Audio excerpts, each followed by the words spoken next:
5 a.m. in 1942. The day begins early when the world is at war. Exactly 10 minutes to be dressed as I am, outside, ready to go for PT. These 7 young men all descend from Second World War flight crews. In fact, 3 of their grandfathers flew together on a Lancaster. All right, here's where we separate the men from the boys. Let's get going. The longer we stand around, the longer we're going to freeze our asses out. The boys have almost no military experience, but they volunteer to live as wartime trainees, which was, of course, a mistake. Because as their granddad should have told them, the first rule of military life is never volunteer.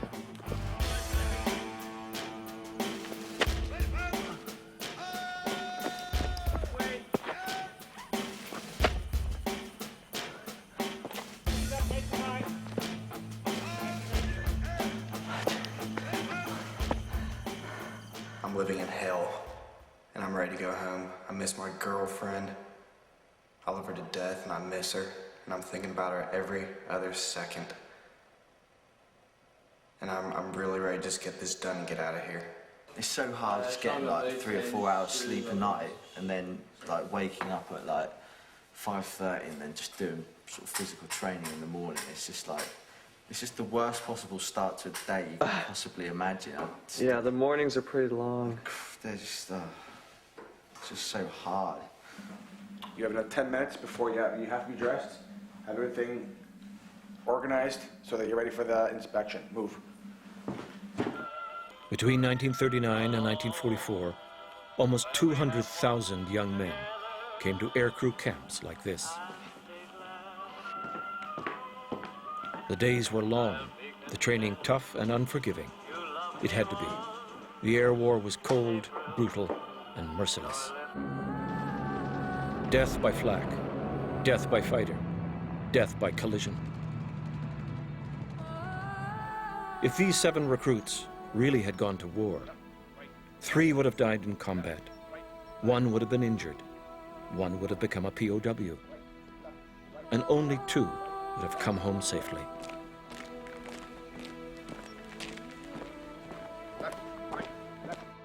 Joe English was part of that fortunate few. It's in the back of your mind all the time. Could we keep on being lucky? You know, because we would see different guys hit by fighters or flak. And gee, we lived a lucky life, you know, really. Joe and his crew flew on 625 Squadron, a battle-hardened Lancaster unit based in northern England. Their mission, to strike at the industrial heartland of Germany, again and again and again.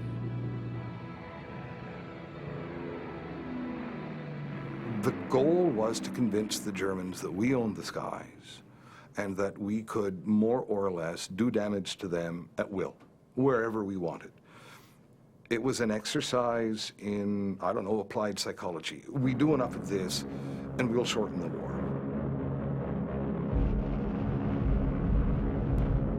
We did a little of everything. We bombed oil refineries, we bombed railway intersections, that type of thing. Anything strategic, you know.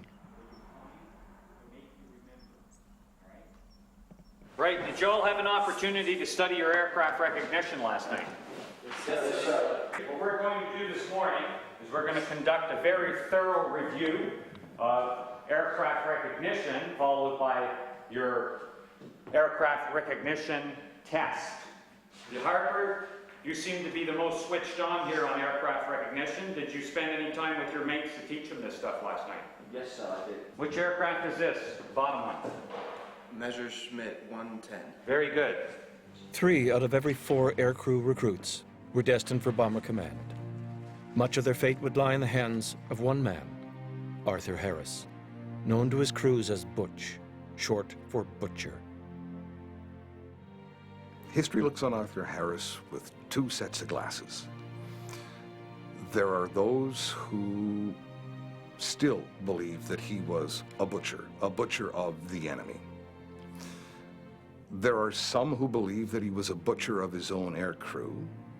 But when you read the files, the one thing that's quite clear is that although he sent his crews out night after night after night, he did everything possible to try to give them some greater chance of survivability. He should be as famous as Churchill in the fact that he knew what was going to win the war. He really, you know, he was absolutely, had one tunnel vision about night RAF and RTF bombing. January 2nd, 1945. Harris issues orders for a massive attack on the birthplace of the Third Reich, Nuremberg. It will be the first operation for the Joe English crew. We had been on the squadron 10 days, 2 weeks, and we had done training exercises. But this was the first trip we were assigned to go on. We were nervous, naturally, everyone was.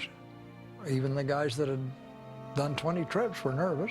I was quite scared. As a matter of fact, we had a briefing to go on a trip, and it was canceled. And it was a good thing because I sure didn't have my act together in the briefing room. So that when it came up next time to go on this trip to Nuremberg, I was a little more settled. And I was able to jot down what I needed in the briefing and such. Adolf Hitler called Nuremberg the most German of all German cities.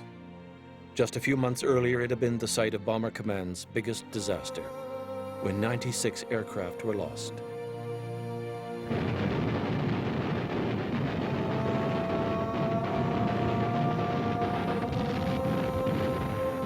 More aircrew died in that one raid than were killed in the entire Battle of Britain.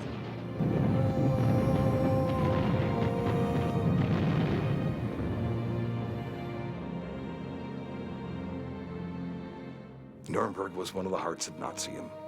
It's where Leni Riefenstahl did her films. That's where the annual rallies were. It was a symbol that wasn't going to remain unbombed. Joe's Lancaster was one of over 1,000 bombers in the air that night. The Pathfinders were going in first, and they would lay down their flares, and they would give us instructions, you know, the reds or the yellows or the blues. There was lots of flak, lots of searchlights. Weather was bad. It was just not a good trip. I was sure we were going to go down, you know, because the flak was right even with us, perfectly even. And the black spots, you could see it, boop, boop, boop. The raid was a success. Only 6 aircraft were lost, and the 1,000-year-old city was left in flames.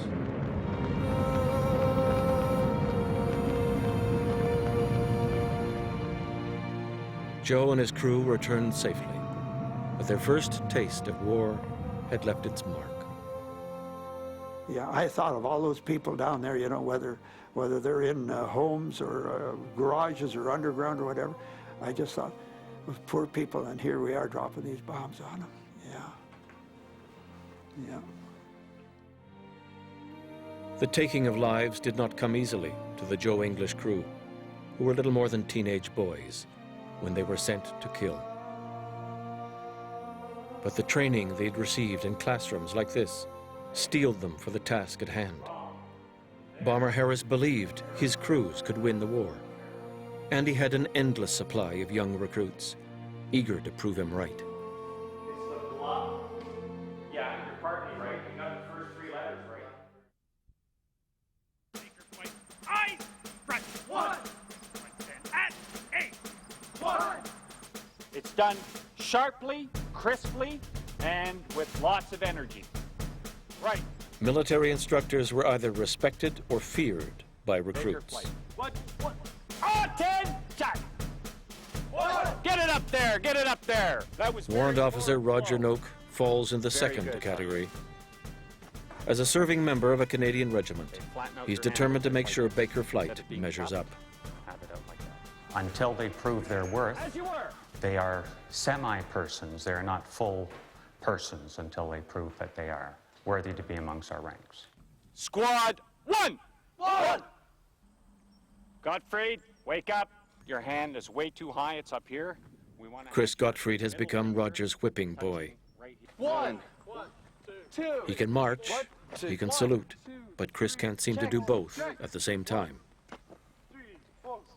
Gottfried, he's a funny guy. Gottfried is just a riot. He's got this funny spirit about him. I mean, you just look at him and you gotta smile and laugh, and I think that's just something amazing. Gottfried's someone who I just want to talk about a bit. Well, he's from Mississippi, so his accent definitely gets us. He looks like a bit of a goofball sometimes, but underneath it, he is sharp as a tack. Chris comes from a small town in Mississippi. His grandfather Harvey was the navigator on the Joe English crew. All right, now we're in my hometown of Olive Branch, Mississippi, back here, and we're gonna go downtown and check out the sights. So, are you ready? Chris is only 19, but he's a young man of strong beliefs. Here now, I've developed some principles, and I think if I was gonna go off to war, and I might possibly die, I mean, every man has to die somehow, but maybe dying with honor isn't such a bad thing if you're just serving your country. Hey, Mr. Gottfried, you stay there. Why? Chris and Roger Noak have only known each other a short time, but already there's tension. He always calls me a Yank, and I told him I'm not a damn Yank. I'm down from the South, a rebel, not a damn Yank, and he does it to me anyway. Squad 1! Wake up! What is the difficulty over here, Mr. Gottfried? Getting confused, sir. He said I'm kind of the oddball, and I need to. I don't think much of myself. He just doesn't know me, and he doesn't have any right to be trying to act like he knows who I am, because he doesn't know jack. Quick, march! Left, right, left! Right wheel means you turn right away, you horrible little man. Payday for Yanks in the Royal Canadian Air Force. Early in the war, Canadian recruiting stations were flooded with young Americans like Chris. Some chafed under the British style of discipline. Others flourished. Britain's fight is theirs too, and how they can fly. Joe Hartshorn was one of those. Freshman year, 39-40, and my sophomore year, 40-41, I kept getting more and more irritated at the way Roosevelt and the American people were sort of sticking their heads in the sand and not paying any attention to what was going on in Europe. Joe was a 21-year-old Harvard student who came to Canada for one reason, to learn how to fight Hitler. I really wanted to fly and to get back at the Germans for what they were doing to what I sort of considered my second country, England. Following the attack on Pearl Harbor, Joe transferred to the U.S. Air Force. He'd heard a rumor that he would lose his citizenship if he didn't. Well, it turns out later that was a bunch of hooey. But the Americans made, I don't know, 3 or 4 times as much money as the Canadians made, who made 3 or 4 times as much money as the RAF made. And I looked at that and decided, well, I could afford to join the Americans and make some more money. But Joe never flew a single mission for the Stars and Stripes. He was transferred again, this time to the lowest paying Air Force of all, the RAF. There I was in northern England where there weren't very many Americans, this one lone brown uniform in a sea of blue uniforms up there, because the Royal Air Force was all around. They had airfields all over the place. And anytime anything went wrong or something, they would say, it was that American, which referred to me most of the time. Joe flew a courageous 34 operations and was personally awarded the Distinguished Flying Cross by the King. But his hero was Bomber Harris. It said that he stood on the buildings in London one night when London was terribly burning in 1940 and 41, and said to somebody next to him, "They have sown the wind, and now they shall reap the whirlwind." And I thoroughly agreed with him, and I wanted to be part of the whirlwind.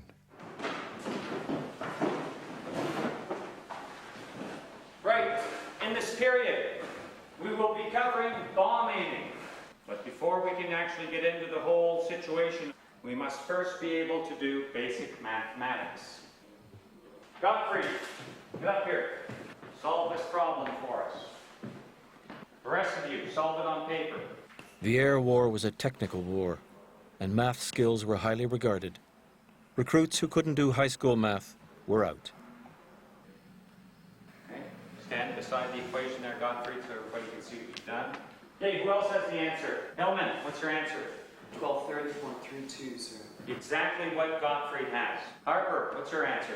I've got an answer, sir. Why not? I'm a little bit rusty on this format of maths, sir. How rusty?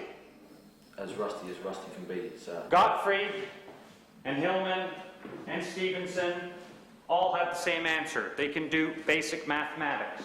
The rest of you cannot do basic mathematics. If you cannot do basic mathematics in the Air Force, you will not be in the Air Force very long. You will be sent to the infantry, where you'll be used as cannon fodder. It would be nice to know how to do it, but it's just like, the thing is, like, when he just says, right, work out the equation, I'm just like, I'm sitting there just going, I have not got a clue what to do.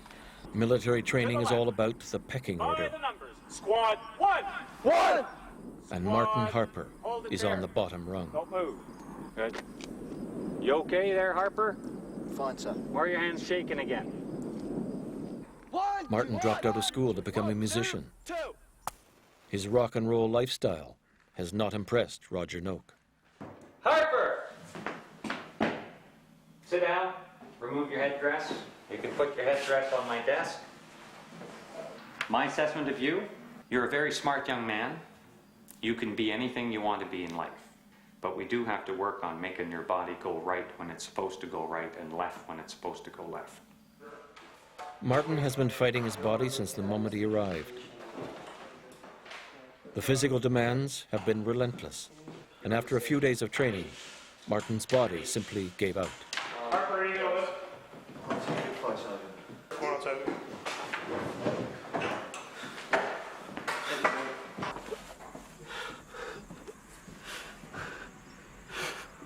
Well, for inspection today, it was really hot in the barracks, and plus we had to do about 16 or 17 push-ups in there, and then I guess after that, the heat just got to him. I'm just overheating. I'm just feeling really faint. His bed just got thrown all over the floor, and I think he took that pretty hard. It's just too much. I'm just losing all control. I think also possibly the amount of cigarettes he smokes doesn't help him either. I just lost every bit of control. My head was wavering, and I started to see spots and start to black out. And Now let's talk about your civilian life before you came here. On the first day you were here, your hands were shaking so badly that we couldn't even light your cigarette. But then you since explained to me that it was your rather intense social life that caused you to have these sporadic bodily malfunctions. You're an incredibly keen mind. You can do anything you wish in life. But you have to develop some sense of self-discipline. And I can't let my buddies drag me down the spiral of misery with them, right? he was telling the truth. My social life at home is, you know, it's got its problems. You know, I've got my certain ways of life, and you know, I think this whole thing has really cleansed my soul, cleansed my mind as well. And you know, I'm really looking forward to going back home with a different outlook on life. You know, rather than getting in the same old rut that I normally do back at home. For Chris Gottfried, it has been another bad day, and he faces one more humiliation. Gottfried, we have a problem with your plumbing. All right, there's more things you can do besides medication. Have a seat. The recruits have been fed an authentic Second World War diet, and the spam and beans has shut down his system. But in the military, there are no problems, only challenges, and every challenge has a solution, even constipation. For Chris, it's the good old-fashioned 1940s remedy, plums. I'll have your plumbing back to normal in no time.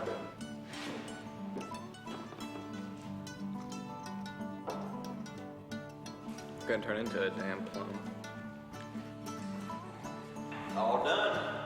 PT tomorrow, you will feel it. Some things in life are constant. Beans and bowels always have, and probably always will be, an endless source of humor for men. Run the whole way. You just better hope your deer don't hope. Because if you aren't, you're drilled. Oh. I say if we see him running, we all run to the washroom and get him before him. I just did not like the food.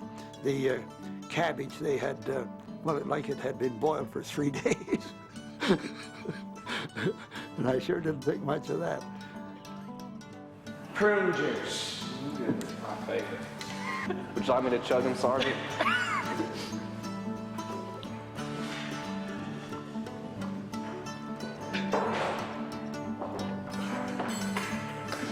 All right, enjoy those prunes, everybody. Again. Gottfried, what the hell is these markings? How many times did you today? Today, I 15 times. 15 times? Tomorrow, I'm gonna try to break the record.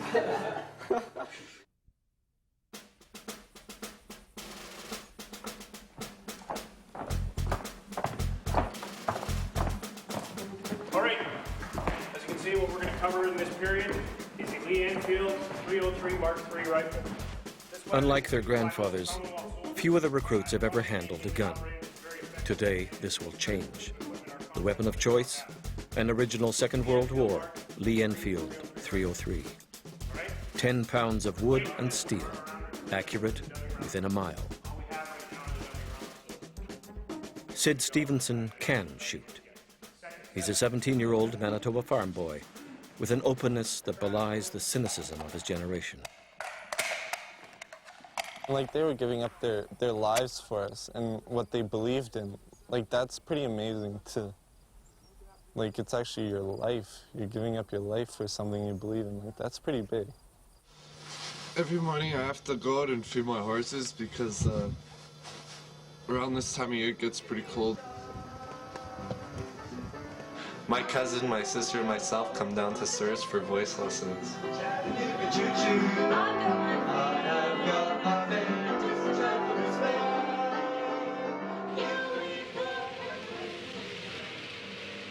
Sidney grew up on the Canadian prairies, a place where opportunity comes dressed in coveralls. I live on a farm in the middle of nowhere. I love it, yeah. It's the life. I don't think I could stand living in the city because it's just so loud. Boys like Sidney have never hesitated to fight for what they believe in. 60 years ago, his grandfather, Clint Wetter, was a young farmer who went to war. My decision was that I had to become involved and do whatever they wanted me to do. It was at the end of the Depression, and there were a lot of farm boys, country boys, had no future and no money, and so this was an opportunity for them to get a paycheck. Most aircrew flew only one tour of 30 operations, and then were released to other duties. Clint flew 2. Among those, the Nuremberg operation, which began Joe English's war. But it's another sortie that has stayed with him across the decades. The night Clint bombed Dresden.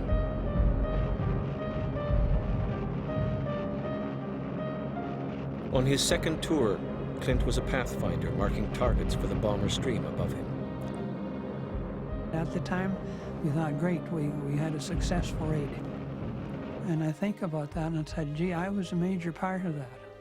Now, am I going to be held accountable for killing those 60 or 50,000 people? Because obviously I had a big hand in it. The raid on Dresden created a firestorm, and the entire city was consumed in an inferno. Clint chose the spot for the firebombs to fall. I have questioned myself, and I have spoken to other people and say, well, what do you think? Should I feel guilty or should I not? I guess the only solace we can think of is that it was a job that had to be done. The bombing of Dresden had limited strategic value, and an estimated 50,000 people died that night. But like Nuremberg, it was a target Bomber Command was determined to destroy. 60 years later, historians still debate whether the raid was necessary. The idea was that bombing could somehow produce a cataclysmic blow that would cause an enemy to give up. The Germans were frightened to heck that if Bomber Command could do this 2 or 3 more times in quick succession, maybe something might crack. The little boxes are up there on the shelf, yeah, with the names on them. Clint Wetter finished his war after flying 55 operations and was awarded the Distinguished Flying Cross. Older and perhaps wiser, the idea of his grandson Sidney going to war is unthinkable. I guess I would tell him to avoid it, if possible. Even though we've got to realize that through it all there was a certain amount of glory to it. Until the time came when you got badly shot up and your chum beside you got blown to bits. And there was no glory there then.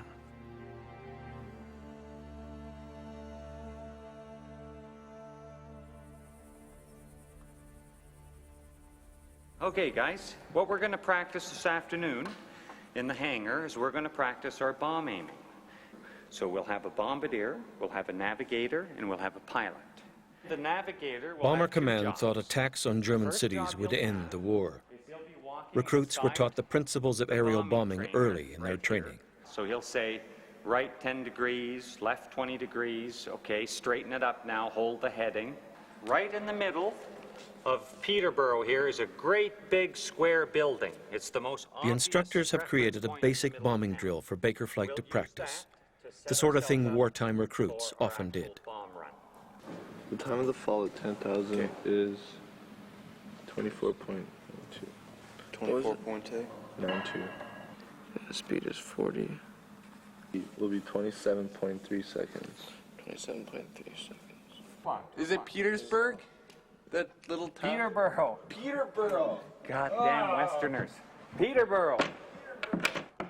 In the exercise, John, Sidney, and Chris are trying a bombing run. 30 degrees left.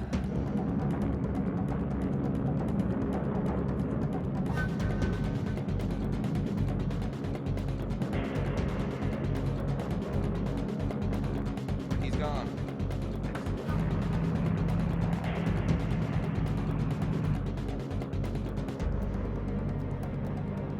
Peterborough spotted! Steady!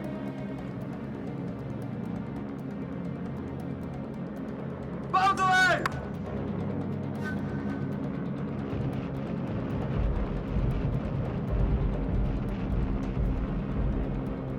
Good. Let's see where we landed. We were off a little bit, but not bad. Here's the point right there on the map. The orphanage. We're only... We blew up the community center. It says right the there. cemetery. The drill has been fun, but it's also taught the boys an important lesson. Even without the threat of flak or fighters, hitting a target was a combination of geometry, courage, and most of all, luck. Well, it's a lot harder than you think. Like, by the time you say bombs away, the X mark where you're supposed to let it go is gone, and you've overshot the target by, you know, a mile. It's actually really difficult. Sidney's complaint is an echo from his granddad's time, as Bomber Command was plagued by missed targets. In 1941, a secret report was commissioned, which asked a simple question: do bombs hit their targets? The conclusion shocked the High Command. The study showed that only a fraction of bombs landed within 5 miles of their aiming point. I'll figure out how I threw it. That's close.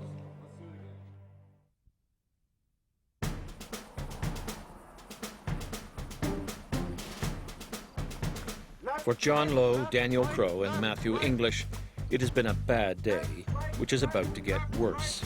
Right, left, right, left. Left, right, left, right, left, right, left. They've been put on what's known as Defaulters Parade. Halt! 1, 1, 2. Defaulters parade, present arms. 1, 2, 3, 1, 2, 3, 1. What in the world are you doing?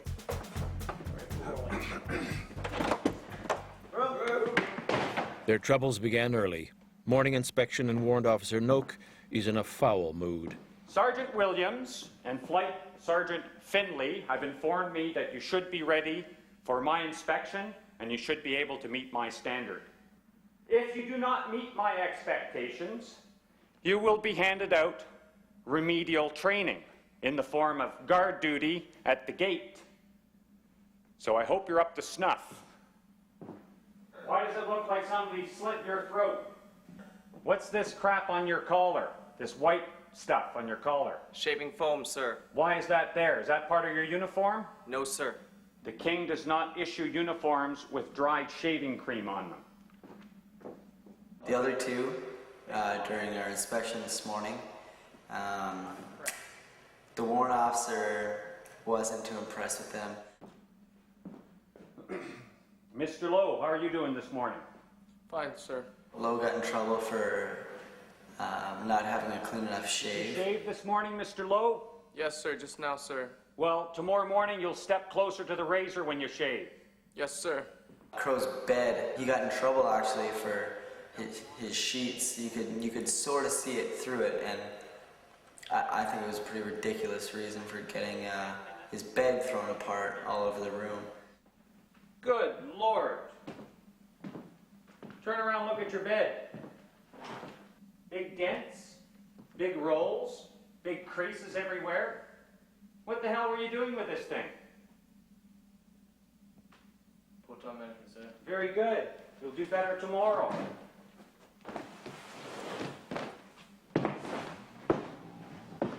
Mr. English. I actually got in trouble in class today. I got in trouble for writing my girlfriend, for Julia, a note. You are on guard duty 1 hour tonight at the gate for having a very, very poor bed layout.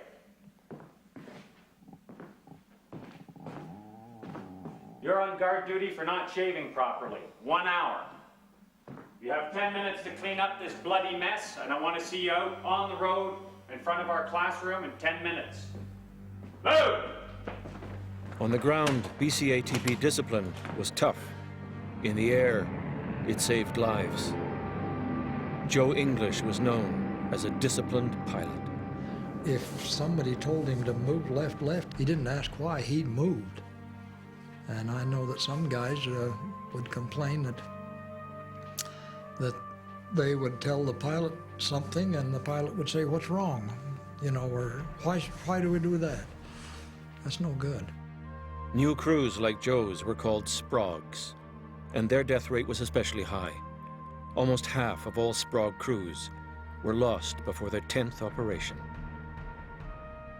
Joe almost died on his 8th. We thought we were in the middle of the bomber stream as usual and right on track and at the right height. and this aircraft came from nowhere. Went right in front of us. Now, mind you, we was loaded with 2,000 gallons of gas and 6.5 tons of bombs. And Joe pulled it up, and then he saw us, and he went to pull up. I had to sort of stall the aircraft to get over the top of this one. And I swear to this day I could read the call signs on that. And then it stalls. You see, it starts to slide backwards. Yeah. And then, of course, he pushed it ahead to right it, and it stalls again because it can't take the load. Joe had lots of nerve, and he wasn't tall, but he was husky, you know.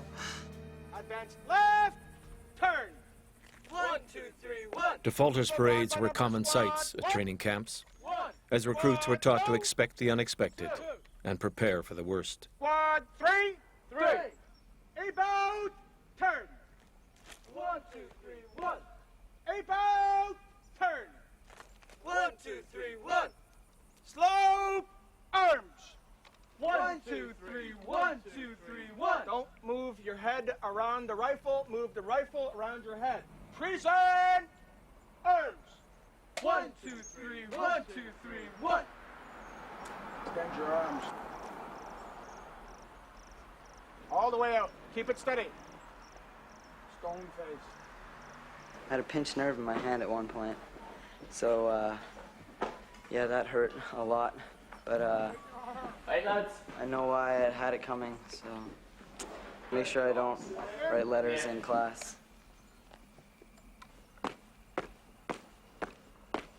It helped me just to work on the rifle drill, and I got it pretty much spot on. So I'm happy. I'm tired, but I'm happy. Right.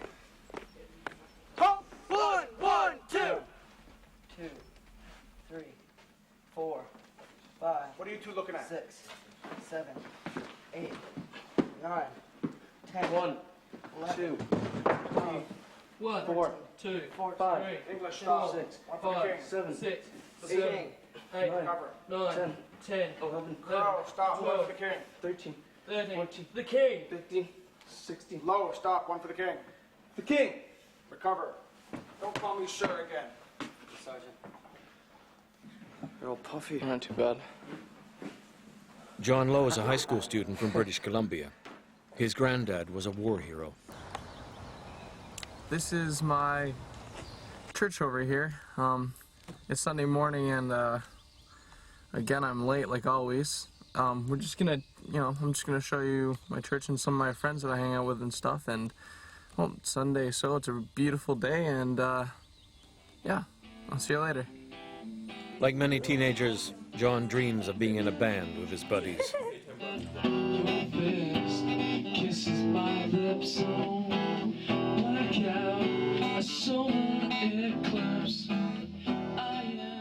When his grandfather, John Fraser, was about the same age, he took part in the famous Dam Busters raid and watched as his friends died. Well, he was originally an observer, but they made him a bomb aimer. Actually, I think it was maybe about a month or even shorter than that before he went on this raid that, completely changed his life. John Fraser flew on the elite 617 Squadron, which attacked German hydroelectric dams with experimental bouncing bombs. Fraser's Lancaster was shot down, and he was sent to Germany's notorious Stalag Luft III, where he helped plan the Great Escape. John Fraser survived the war, only to die in a float plane accident. His grandson, John Lowe, is not sure if he'll go to war, but he's proud his granddad did. We've become almost kind of cynical of war, especially with Vietnam and the Gulf War. I mean, they were very, very political wars. And the thing about World War II was it was very black and white. It was us against them, good versus evil.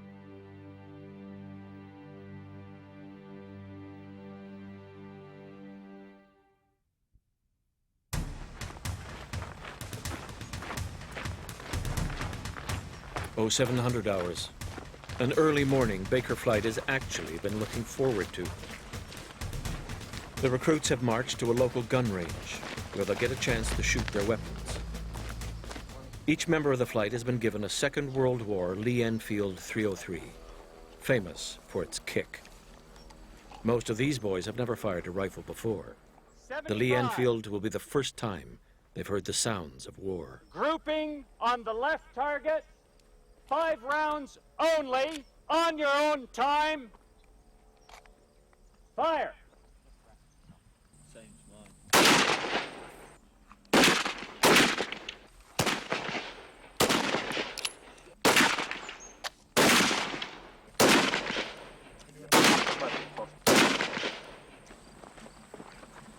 Right, look at your target. Coaches will come around and tell you what you're doing wrong or doing well. We got a sniper over here. Well, if you don't make it in the Air Force, we sure have room for you in the infantry, that's for sure. Nice shooting, Hillman. Good job. I thought I did pretty bad, actually, but it turned out really good for some reason. I don't know why. What do you think's wrong here? Why is it left to right? Trigger control. You want to take up the slack, right? And then you just keep putting pressure on it until it goes off on its own. I was just really surprised by the recoil of it. The recoil is amazing. It really kicks you back. I was told that it was going to hurt, but I mean, it doesn't really hurt. It's quite a good sort of scar from shooting a gun, really. But that was really good fun, really good fun. Right here I've got a huge lump and there looks like some sort of redness there. I was a little bit put off by the sounds of it first. I didn't realise they'd be so loud.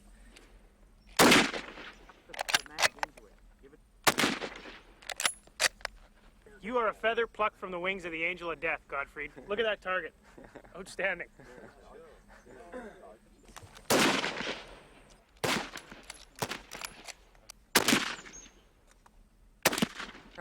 Here's one of our better shooters, Stevenson. Obviously, he's a farmer, so he's been out firing rifles probably since he was how old? 5, 6? About 7 or 8, actually. There you go. Yeah, you definitely got to find that right spot in the shoulder. I had a hard time finding the spot right away, and I was getting it right up on my collarbone. Don't have as much meat as the rest of the boys, so it's gonna leave a fair bruise for sure.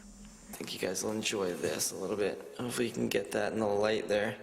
Yeah, it's a nice big bruise. You can see that.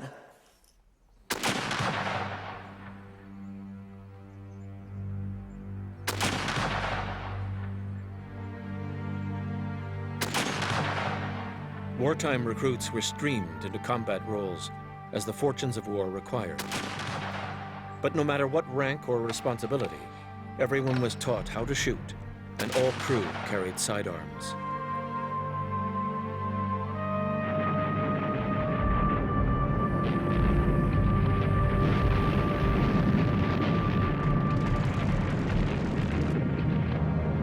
The Joe English crew faced death many times, but never fired their guns in anger. Not so Reg Patterson's crew. We got hit one night over Auchern, short of Cologne. We were heading for Cologne, and we were about 15 minutes back. When up came about 8 bursts of flak, and they all hit us. Reg was a Lancaster pilot on 612 Squadron who fought his way through many a battle. Until one night, he lost the fight.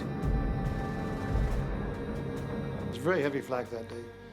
You saw it, but you didn't really see it sort of ahead of you ready to take your place. It was just all over the place, you see. You just sort of crunched in and hoped that you're going to go through it. And it blew the wing right off. So, of course, we were no longer an airplane. They were flying one engine very well, but not on one wing. Reg was at 20,000 feet when his aircraft was hit. He kicked his way out of his shattered cockpit and tumbled into space. I went by that tail just by inches. And that's the last I saw of the airplane, of course, because suddenly it was quiet as a mouse. Reg and 2 other members of his crew survived. The rest fell to earth in their flaming, spinning Lancaster.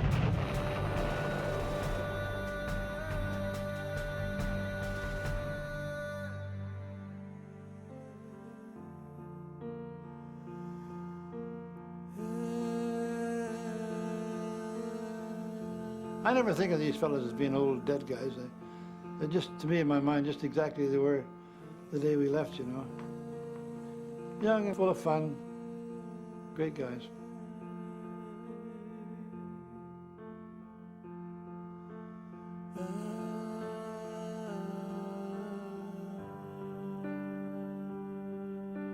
These 7 young recruits will never face the shooting war their grandfathers did. But the men who flew with Joe English to Nuremberg or died in the skies with Reg Patterson's crew were once, like the bomber boys, a Baker flight. Young and brave, dreaming of a future where anything was possible.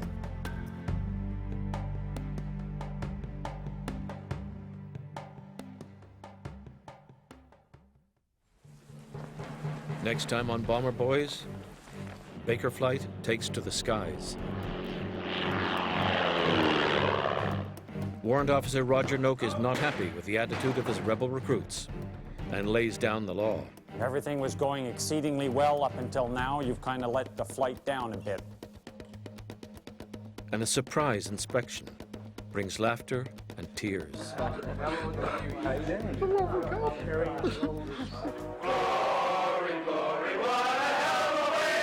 That's next time on Bomber Boys.